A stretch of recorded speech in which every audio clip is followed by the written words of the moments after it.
Hello. So today I want to talk about the question of what is a nation? What does the concept of nation mean? Because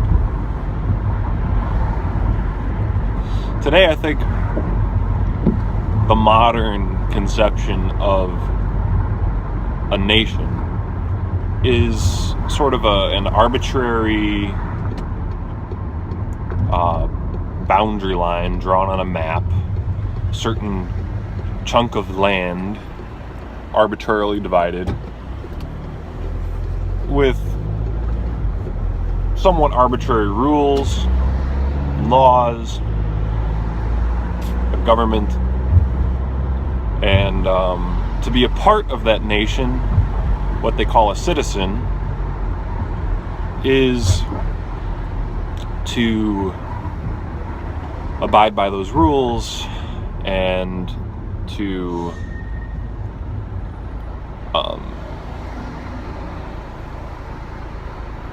abide by the rules and to follow their responsibilities or to assume the duties that go along with being a citizen in that nation. But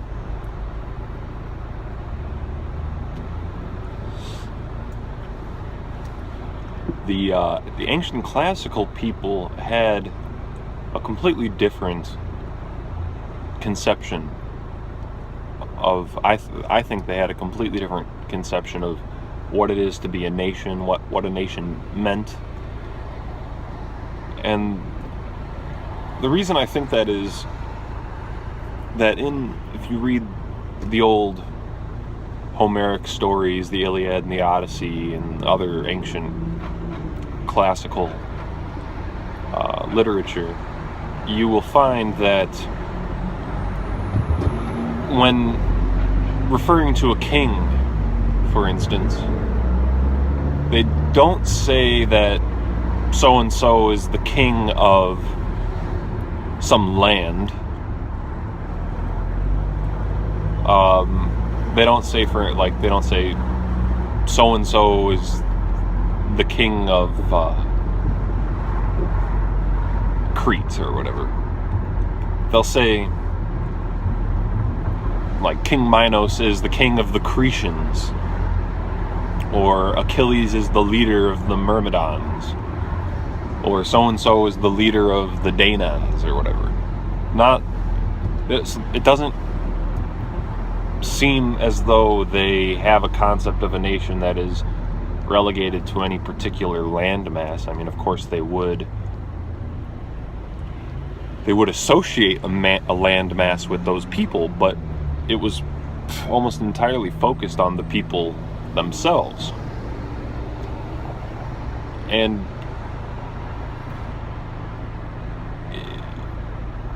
using that kind of a language and referring to people in that way gives me the sense that that they were distinct and that this distinction was meaningful. I feel like the distinction between like the Myrmidons and the Danaans would have been as meaningful as the distinction between bluebirds and pigeons, or bluebirds and cardinals. And that, I think, formed the natural basis for nations. I think that these distinct groupings would have taken on not only different physical characteristics, even in subtle ways. Like, if you look at, there are subtle differences between even like a French person and a Dutch person, or a German person and a Danish person. I mean, it would be considered stereotypical or something today, but I think there is a meaningful distinction, starting even at the physical sense. But those would have developed into different characteristics as well. And I think also different necessities, different values, ways of living, and whatnot. And those would have been the natural basis for laws, for instance. It's not just an arbitrary thing, it's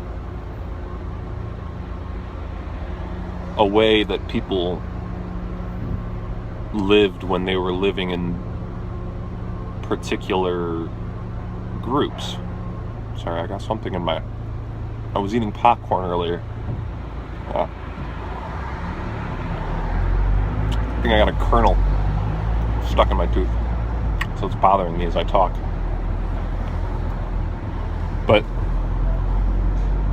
anyway,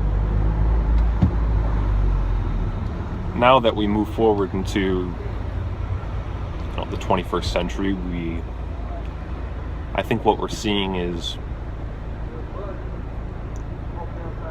the last vestiges of this natural expression being wiped away.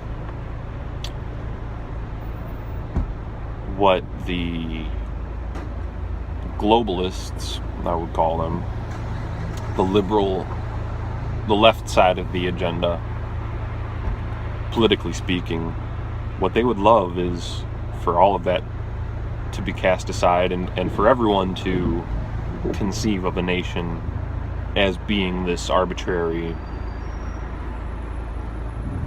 agreed upon set of rules and laws that everyone's going to follow, instead of these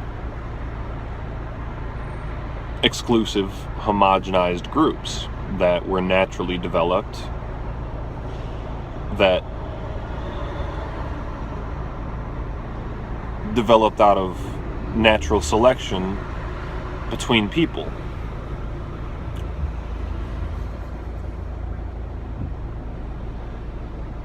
And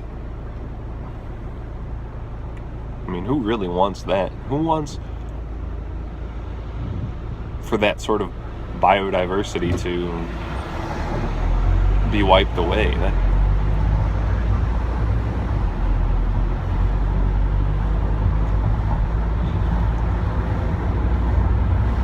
It makes things harder too. Is the other thought I had on this, is when you see your nation as just some arbitrary invention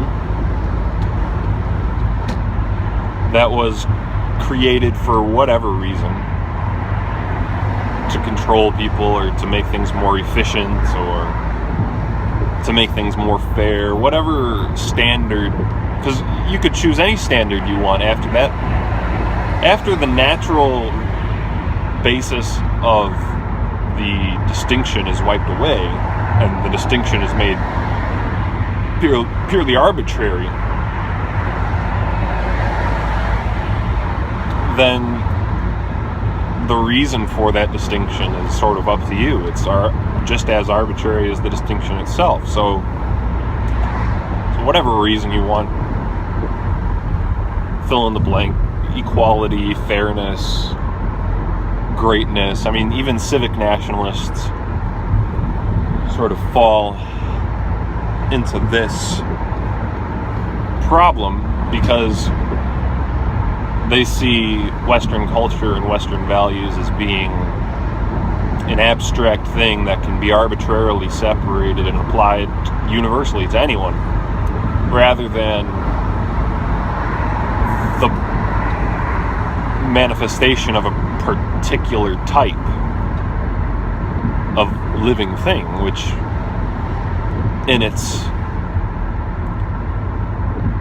in the natural selection that caused this distinction to form, certain values and characteristics and traits were demanded and selected for in an evolutionary sense.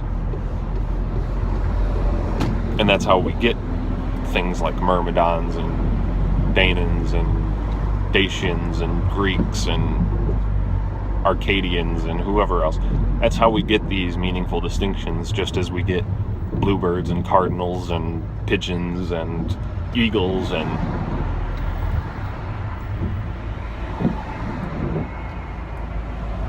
so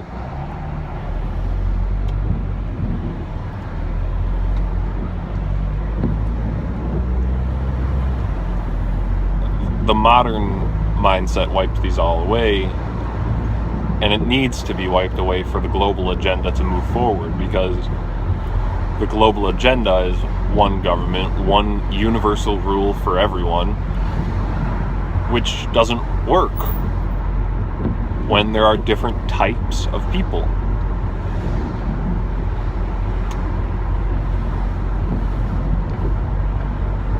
Who hold, obviously, then different values, different priorities, different ideals, different characteristics.